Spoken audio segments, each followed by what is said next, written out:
अगर आप नौकरी पेशा हैं तो आपके लिए खुशखबरी है। ईपीएफओ ने पेंशन को लेकर एक बड़े बदलाव किए हैं। क्या है ये बदलाव और कैसे मिलेगा इसका आपको फायदा, पूरी डिटेल देखिए इस रिपोर्ट में।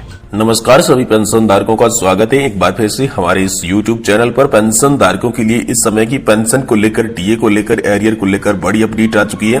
जी हाँ दोस्तों, आज की इस वीडियो में पेंशन, डीए और साथ ही साथ यहाँ पर 18 माह के बकाया एरियर को लेकर बड़ी खबर सामने आई है। एक एक करके सभी खबरों को हम इस वीडियो के अंदर विस्तार से जानने वाले हैं। जी हाँ दोस्तों, आप सभी पेंशन धारकों की जो लंबित मांगे थी उन पर क्या बड़ा फैसला हुआ, क्या निर्णय आप सभी के लिए निकल कर आया, तमाम पेंशन से जुड़ी बड़ी मांगों को लेकर आखिरकार आप सभी के लिए क्या बड़ी खुशखबरी है, इस वीडियो में हम जानने वाले हैं। इसलिए दोस्तों आपसे निवेदन है कि आज इस वीडियो को आप लास्ट तक देखें, तभी दोस्तों आपको पता चलेगा कि आखिर पेंशन को लेकर क्या बड़ी खुशखबरी आप सभी के लिए सामने निकल कर आई है। और साथ ही साथ दोस्तों पेंशन से जुड़ी तमाम छोटे बड़े अपडेट आज की इस वीडियो में हम आपको देने वाले हैं। इसलिए दोस्तों आपसे निवेदन रहेगा कि आज की इस वीडियो को आप लास्ट तक देखें। सबसे पहले दोस्तों बात करते हैं केंद्रीय कैबिनेट की एक छोटी बैठक की। जी हाँ दोस्तों, केंद्रीय कैबिनेट की एक छोटी बैठक जिसमें क्या पर वित्त मंत्री निर्मला सीतारमण, 4 मंत्री भूपेंद्र यादव तथा कुछ अन्य केंद्र के मंत्री यहाँ पर मौजूद रहे थे, जिसमें यहाँ पर अनुराग ठाकुर जी भी मौजूद रहे थे।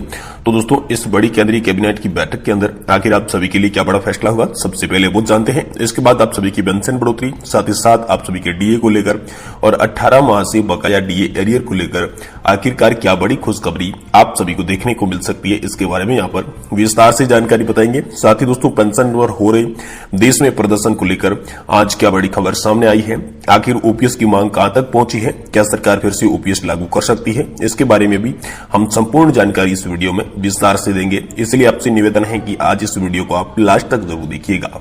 दोस्तों सबसे पहले बात करते हैं यहाँ पर केंद्रीय मंत्रिमंडल की बैठक की। तो दोस्तों केंद्रीय मंत्रिमंडल की बैठक में आज ऐतिहासिक मुद्दों पर चर्चा होनी थी, लेकिन दोस्तों आप सभी के लिए बता दें कि इन मुद्दों में आप सभी की पेंशन बढ़ोतरी के मुद्दे के अलावा और कोई भी मुद्दा शामिल नहीं था। जी हाँ दोस्तों, यहाँ पर सिर्फ पेंशन बढ़ोतरी के बारे में जिक्र किया गया। पेंशन के मुद्दे पर देखें तो यहाँ पर पेंशन के मुद्दे पर बात सामने आई कि पेंशन धारकों के लिए जारी की गई टेबल को यहाँ पर एक बार फिर से मंजूरी मिलनी चाहिए, जिसके तहत पेंशन धारकों को उचित लाभ प्रदान किया जाना चाहिए।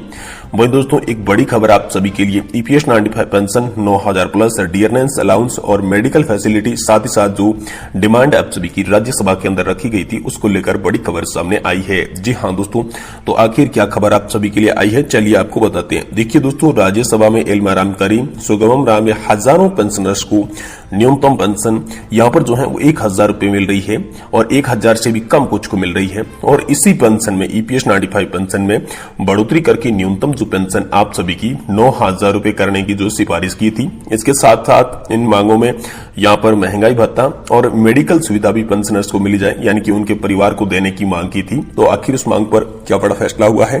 साथ ही दोस्तों आपको बताएंगे कि सुप्रीम कोर्ट ने क्या स्पष्टीकरण 4 मंत्रालय को दिया है, इसके बारे में बात करें तो दोस्तों सुप्रीम कोर्ट के मामले में 4 मंत्रालय ने स्पष्ट कर दिया है कि माननीय उच्चतम न्यायालय की दिनांक 4/11/2022 के निर्णय में 22 अगस्त 2014 की अधिसूचना 509 के तहत निहित प्रावधानों को सही माना है। ऐसे में सुप्रीम कोर्ट में निर्णय की जांच चल रही है, जिससे कि 4 मंत्रालय को फैसला लेने में देरी हो रही है। जी दोस्तों, तो मोटी मोटी बात की जाए तो यहाँ पर सुप्रीम कोर्ट के मामले में 4 मंत्रालय ने यह कहा है कि आखिर इस फैसले में देरी क्यों हो रही है। तो देरी इसलिए हो रही है कि सुप्रीम कोर्ट में इस मामले की अभी भी जांच चल रही है, इसलिए यहाँ पर देरी हो रही है। 4 मंत्रालय इसलिए कोई फैसला नहीं ले रहा है। वही दोस्तों आप सभी के लिए जो राज्यसभा के अंदर डिमांड रखी गई थी कि ईपीएस 95 पेंशन आप सभी को 9000 रुपए मिलनी चाहिए, साथ ही साथ डियरनेंस अलाउंस के साथ साथ मेडिकल फैसिलिटीज पति पत्नी को, यानी कि उनके पेंशन धारकों के परिवार को मिलनी चाहिए। इनको लेकर जो मांगे रखी गई थी उन मांगों पर आश्वासन तो मिला है, लेकिन उनकी मांगे अभी तक मंजूर होती हुई नहीं नजर आ रही है। ऐसा यहाँ पर आप सभी के लिए बड़ा अपडेट निकलकर सामने आया है। वहीं दोस्तों बात करें आप सभी के डीए बढ़ोतरी को लेकर, तो दोस्तों आप सभी जानते होंगे कि केंद्र सरकार ने आप सभी को डीए के बारे में बहुत पहले ही अपडेट जारी कर दिया, जिसके तहत आप सभी का जो डियरनेंस अलाउंस है, चाहे सेंट्रल गवर्नमेंट एम्प्लॉयज हो चाहे यहाँ पर स्टेट गवर्नमेंट एम्प्लॉयज हो, इन सभी के लिए डीए हैक को लेकर यहाँ पर 4% की बढ़ोतरी जो है वो आप सभी के डियरनेंस अलाउंस या फिर डियरनेंस रिलीफ में कर दी जा चुकी है, जिससे पेंशन धारकों की जो पेंशन की राशि है उसमें जुड़कर उसमें वृद्धि की जाएगी और जो भी कर्मचारी हैं उनकी सैलरी में यहाँ पर वृद्धि कर दी जाएगी। तो ये आप सभी के लिए बड़ी खबर आ रही है। साथ ही साथ दोस्तों आप सभी को बता दें कि आप सभी के लिए जो पेंशन डिवीजन को लेकर एक समीक्षा में यहाँ पर टेबल जारी की गई थी, उस टेबल को कब से लागू किया जा रहा है। तो दोस्तों ये टेबल अभी हाल फिलहाल में आप सभी के लिए चर्चा में आई है, लेकिन टेबल को लागू करने का जो भी टाइम पीरियड है, समय सीमा है, वो कब तक की है, ऐसा सरकार ने कोई भी स्पष्ट नहीं किया है। जैसे ही सरकार की तरफ से इस टेबल के बारे में स्पष्टीकरण आएगा, हम आपको तुरंत देने की कोशिश करेंगे। इससे पहले चलिए जानते हैं आज की पेंशन से जुड़ी तमाम छोटी बड़ी खबरों को विस्तार से। तो दोस्तों, पेंशन को लेकर एक बड़ी टीवी वीडियो में यहां पर आप सभी के लिए बीजेपी प्रवक्ता का बड़ा बयान सामने आया है। बीजेपी प्रवक्ता ने पहले ओल्ड पेंशन स्कीम लागू करने से देश की अर्थव्यवस्था को खतरा या फिर देश की अर्थव्यवस्था चरमरा जाएगी, इस प्रकार का बयान दिया था। आज फिर डिबेट में वही यहां पर जो प्रवक्ता था, उन्होंने ओल्ड पेंशन स्कीम पर सरकार वापस लौट सकती है ऐसे संकेत आप सभी के लिए देती है। जी हां दोस्तों, अब पीएम मोदी की सरकार यानी कि भाजपा सरकार, बीजेपी सरकार भी पुरानी पेंशन के मुद्दे को हवा देती हुई दिखाई दे रही है। ओपीएस का मुद्दा सभी के लिए बड़ा बन चुका है और आप सभी के लिए एक बार फिर से पुरानी पेंशन योजना लागू हो सकती है ऐसे संकेत सामने आ रहे हैं, क्योंकि पुरानी पेंशन योजना को लेकर लगातार जो यहां पर कर्मचारी संगठन है वो आंदोलन कर रहे हैं, लगातार तिरलिया कर रहे हैं, लगातार जन जागृत अभियान चला रहे हैं।